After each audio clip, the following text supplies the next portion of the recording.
Welcome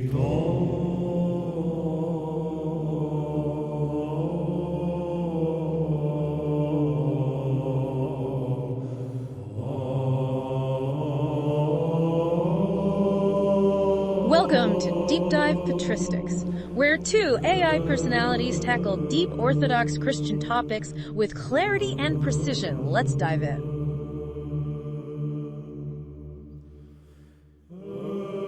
Welcome back to another deep dive with us. Always fun. It is. Mm-hmm. And today we're going way back to the 4th century. Right? To explore the wisdom Well. of Evagrios the Solitary. Oh, wow. A monk whose insights into the human mind are surprisingly relevant even today.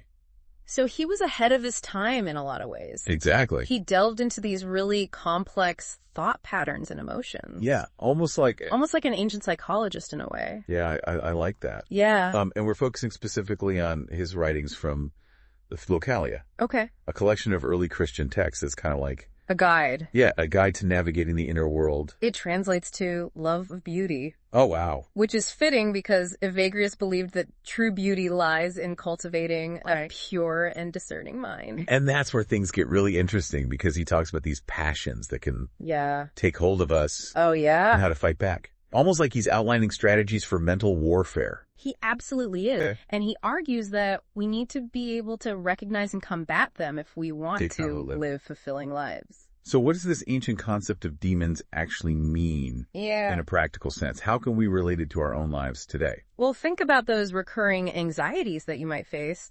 The persistent feeling of inadequacy, the constant need for validation, the nagging voice of self-criticism. Evagrios would say these are all manifestations of these demons at work.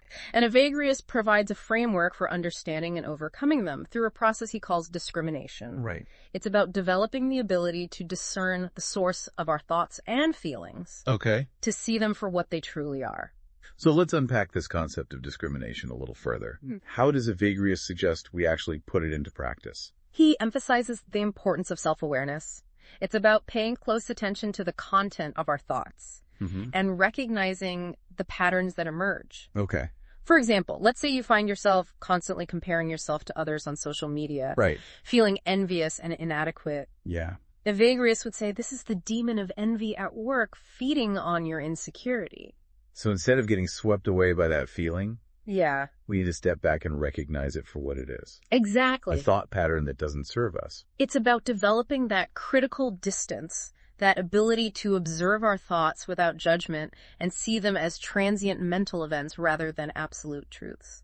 That sounds a lot like what we call mindfulness today, right? Yeah. That practice of bringing awareness to the present moment without getting caught up in our thoughts and emotions. Yeah, there are definite parallels there, although Evagrios wouldn't have used the term mindfulness. Right. His teachings are fundamentally about cultivating that same kind of awareness, an inner stillness. So how does this discrimination actually help us combat these negative thought patterns or demons? Is it just about recognizing them, or is there more to it? Recognition is the first step, but Evagrios goes further.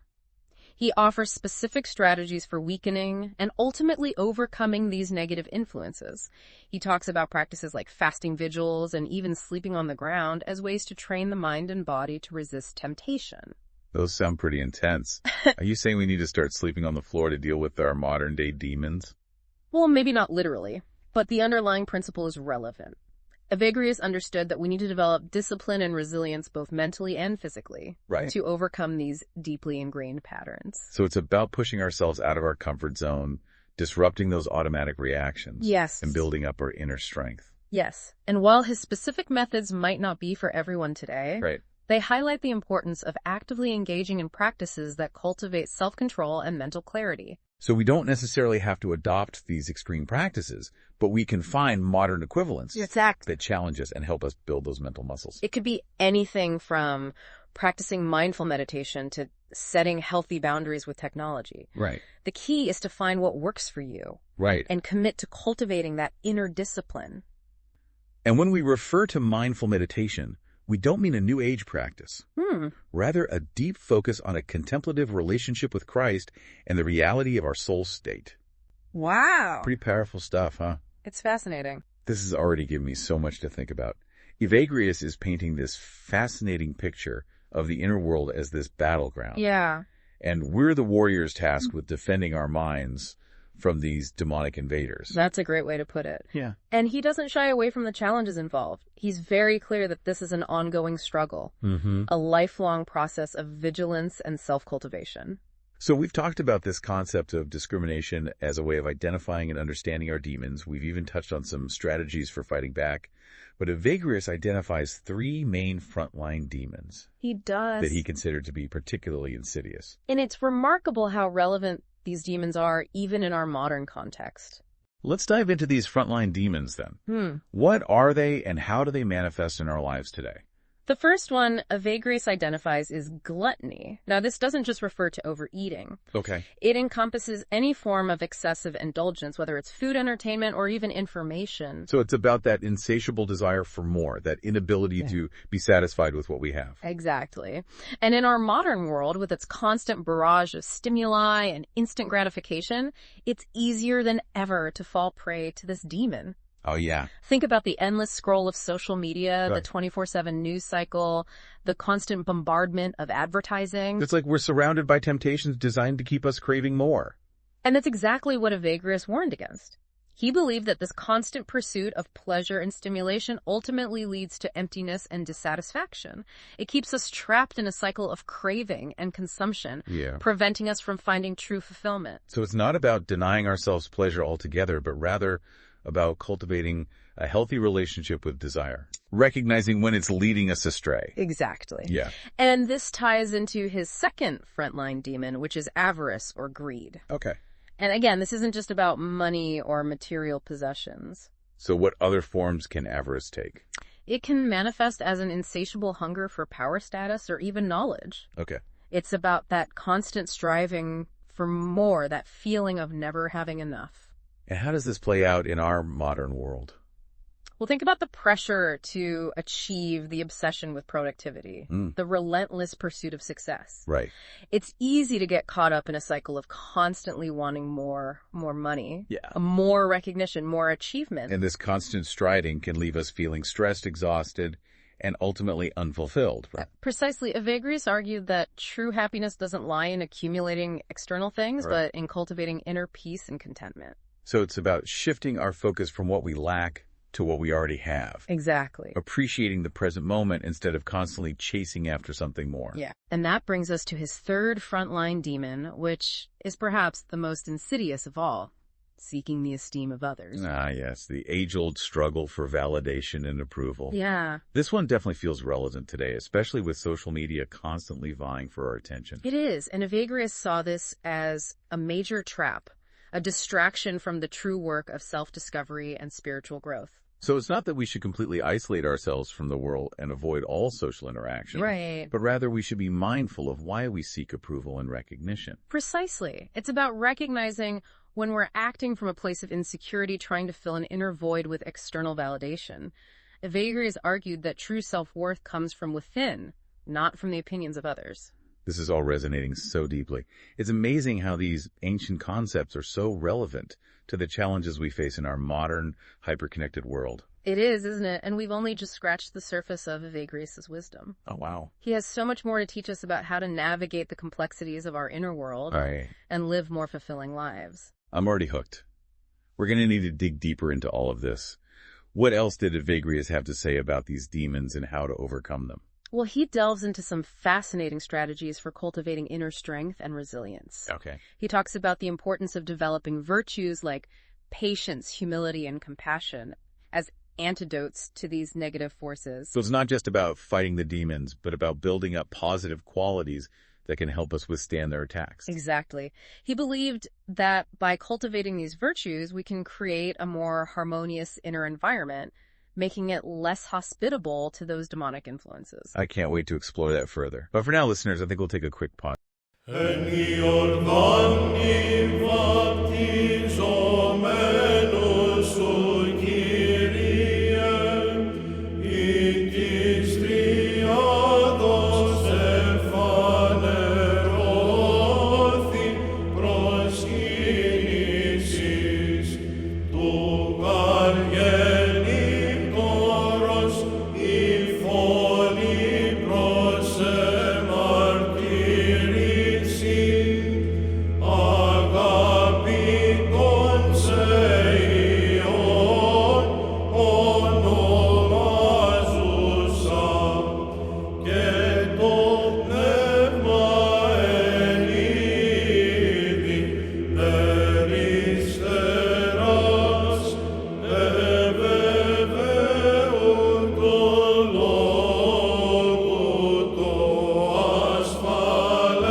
welcome back. Let's dive a little deeper into how Evagrius saw these frontline demons as that first wave of attack. Okay. Weakening us so other vices could gain a foothold. Yeah, it's fascinating how he uses this powerful military metaphor to describe this internal struggle. Right. It makes it feel so much more tangible and relatable. Yeah, absolutely. Remember, he lived during a time of intense conflict, so this imagery would have resonated strongly with his audience. He was essentially saying that we need to be prepared for battle, not just on the physical front, but also within our own minds. And this battle isn't a one-time event, right?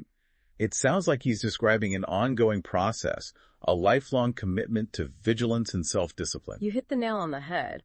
Evagrius doesn't offer any quick fixes or simple solutions. He's all about understanding the mechanics of how these demons operate, how they subtly infiltrate our thoughts and emotions, influencing our perceptions, and ultimately our actions. So it's not about eradicating these demons completely, but rather about learning to manage them, to see them coming, and choose not to be ruled by them. Precisely. And that's where his concept of discrimination comes into play. Remember how we talked about paying attention to the content of our thoughts to identify which demon is at work? Well, Evagrius goes even further. He provides a detailed analysis of how each demon manifests its unique tactics and strategies for ensnaring us. So he's like a detective of the soul, helping us identify the culprits and decode their modus operandi. Exactly. He gives us this framework for recognizing the subtle signs and patterns, the thought loops and emotional triggers that each demon employs. Can you give us an example of how this works in practice? Mm-hmm. How does Evagrius say we can recognize, say, the demon of rancor? What clues should we be looking for? He says that rancor or resentment will often manifest as dwelling on past hurts, replaying old grievances, holding on to anger and bitterness. It keeps us trapped in the past, unable to move forward. I think everyone can relate to that feeling of being stuck in a loop of negative thoughts, rehashing old arguments or perceived injustices. It's so draining. It is. And Evagrius offers a way out. He suggests that instead of clinging to those past hurts, we can choose to cultivate forgiveness, to practice letting go. It's not about condoning the actions of others, but about freeing ourselves from the weight of resentment. That makes so much sense. It's about recognizing that holding on to anger ultimately hurts us more than anyone else. Precisely. And this connects to a broader point, that Evagrius emphasizes the power we have to choose our thoughts. We're not just passive recipients of whatever pops into our minds. We have the ability to observe, question, and ultimately redirect our thinking. So it's about taking responsibility for our inner world, not letting our minds run on autopilot, constantly reacting to external stimuli and habitual thought patterns. Yes, and that takes effort. It requires a conscious choice to step back, to become the observer of our own mental and emotional landscape. This ability to choose is key to what Evagrius calls apatheia. Apatheia.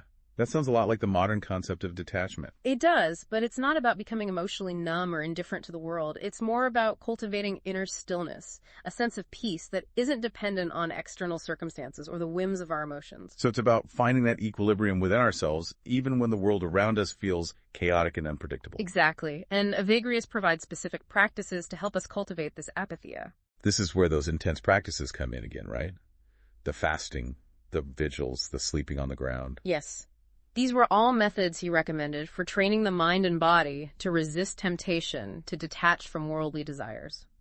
He understood that our minds are deeply connected to our physical habits, and that by disciplining the body, we can also strengthen the mind. While most of us probably aren't going to adopt those exact practices, the principle behind them is really powerful. It's about finding those things in our modern lives that challenge us, push us out of our comfort zones, and ultimately strengthen our ability to resist those demonic urges. Exactly. It could be anything from committing to a regular meditation practice to setting healthy boundaries with technology to engaging in rigorous physical training. It's about finding what works for you and making a conscious effort to cultivate that inner strength and resilience. So it's about actively shaping our inner environment, creating a space where those negative thought patterns and emotional reactions have less power over us. Precisely. And that's the key to Evagrius' entire system. It's about reclaiming our power, taking ownership of our inner world, and consciously choosing a path that leads to greater freedom and fulfillment. It's so empowering to think about it that way. It's not about becoming perfect or eradicating all negative thoughts, but rather about developing the skills and awareness to navigate them more skillfully. And that brings us back to a point we touched upon earlier, Evagrius' warning about the danger of hypocrisy. Remember how he cautioned against performing our spirituality for outward appearances rather than genuinely embodying it? Yes, that really stuck with me. It's so easy, especially in today's world of social media and curated online identities, to get caught up in projecting an image of spirituality or self-improvement without doing the real inner work.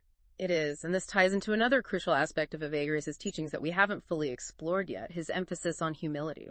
He saw humility not as weakness or self-effacement, but as a profound recognition of our own limitations and our interconnectedness with all things. So it's about acknowledging that we're not the center of the universe, that we're part of something much larger than ourselves. Exactly, and that this recognition can be a source of great strength and liberation. It frees us from the need to constantly prove ourselves, to seek validation and approval from others. It's about finding that sense of inherent worth that isn't dependent on external achievements or the opinions of others. Yeah, exactly. And this is where Evagrius' critique of self-esteem becomes particularly relevant.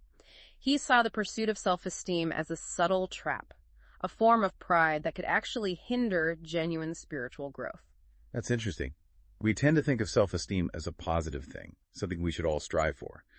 But Evagrius is suggesting that it can actually be detrimental. He is. And it's worth unpacking why Evagrius saw the constant need for validation and self-aggrandizement as a distraction from the true work of self-knowledge and spiritual transformation. It keeps us focused on ourselves, on our own image and accomplishments, rather than on cultivating genuine humility, compassion, and a sense of connection to something larger than ourselves. So it's not about putting ourselves down or denying our accomplishments, but rather about recognizing that our worth isn't solely determined by those external markers of success or approval. Exactly. It's about cultivating a more balanced and realistic view of ourselves, acknowledging both our strengths and weaknesses, and recognizing our inherent value simply by virtue of being human. This is a profound shift in perspective. Instead of constantly seeking validation and praise from the outside world, we can turn inward, cultivate self-acceptance, and find that sense of peace and contentment that comes from within. Exactly, and that's the beauty of Evagrius' teachings. They offer us a path to liberation, a way to break free from the chains of ego and desire, and experience a deeper, more authentic way of being in the world. I'm so glad we're having this conversation. Evagrius' ideas are so rich and insightful, they really challenge us to rethink our priorities and the way we approach life. And they remind us that the journey of self-discovery and spiritual growth is ongoing, a lifelong process of learning, unlearning, and evolving. This has been an incredibly insightful discussion so far, but I know we've only just begun to explore the depths of Evagrius' wisdom. There's still so much more to unpack and discover. You're absolutely right. We've covered a lot of ground, but there are still fascinating aspects of Evagrius' teachings that we haven't even touched on yet. Well, listeners, we're going to take another brief pause here, but we'll be back soon for the final part of our deep dive into the world of Evagrius the Solitary.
Welcome back, listeners. Yeah. We've been exploring the profound insights of Evagrios the Solitary. Right. This 4th century monk who had some remarkably relevant things to say about the human condition. Absolutely. His teachings on the passions and the importance of discrimination really offer a roadmap for navigating the complexities of our inner world. It does, in a way. Wouldn't you say? Yeah. But he doesn't leave us just battling these demons and struggling for inner peace, right?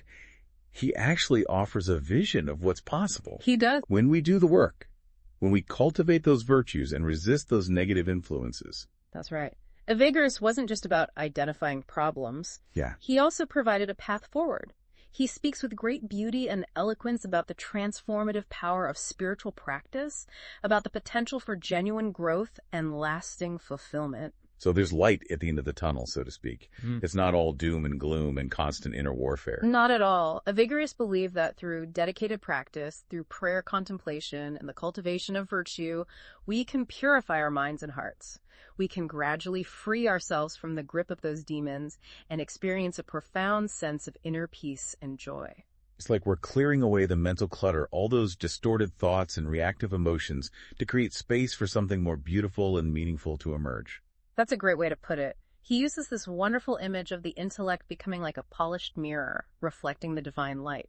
Oh. But just like polishing a mirror takes time and effort, so too does cultivating a clear and discerning mind. So it's not a quick fix, but an ongoing process of refinement and growth. There's no finish line where we suddenly become enlightened beings. Exactly. Evagrios is very clear that spiritual growth is a journey, not a destination.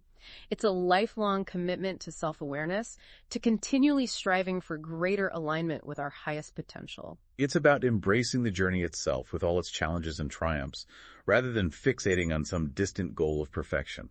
That's precisely it. And, this idea of embracing the process, the ongoing nature of spiritual growth is so relevant today, especially in a culture that often emphasizes quick fixes and instant gratification. Yeah, we're bombarded with messages about how to achieve happiness and success overnight. Yeah. It's easy to feel discouraged if we don't see immediate results in our own lives. Absolutely. But Evagrios reminds us that true transformation takes time, patience, and a willingness to embrace the messy, imperfect process of growth. It's about showing up day after day, committed to doing the inner work, even when it's challenging or we don't see immediate progress. It's like he's saying, don't get discouraged by setbacks. Embrace the struggle. That's where the real learning happens. Exactly. And he also emphasizes that we don't have to go it alone. He talks about the importance of community, of having spiritual companions who can support us on our journey. It's about finding those people who can challenge us, encourage us, and hold us accountable when we get off track. Precisely. It's about recognizing that we're all in this together, all navigating the complexities of life and striving for greater understanding and fulfillment. It's amazing how a monk who lived centuries ago in a vastly different context than our own can still offer such timeless and relevant wisdom. It is a testament to the enduring power of human insight and the universality of the spiritual journey. So as we wrap up this deep dive into the world of Evagrios, what's the one key takeaway you hope our listeners will walk away with? I think the most important thing to remember is that we have a choice. We can let our minds be ruled by those demons, those negative thought patterns, those reactive emotions, those limiting beliefs. Or we can choose to cultivate a more mindful, intentional, and fulfilling way of being. It's about reclaiming our power-taking ownership of our inner world and consciously choosing a path that leads to growth, joy, and genuine connection. Exactly. And it's a journey worth taking, even if it's not always easy. Evagrios reminds us that the rewards are immeasurable. A life filled with greater peace, purpose, and meaning. What a powerful message to end on. Thanks for joining us on this deep dive, everyone. We'll be back soon with more fascinating explorations into the world of ideas. Until then, keep those minds sharp and stay curious.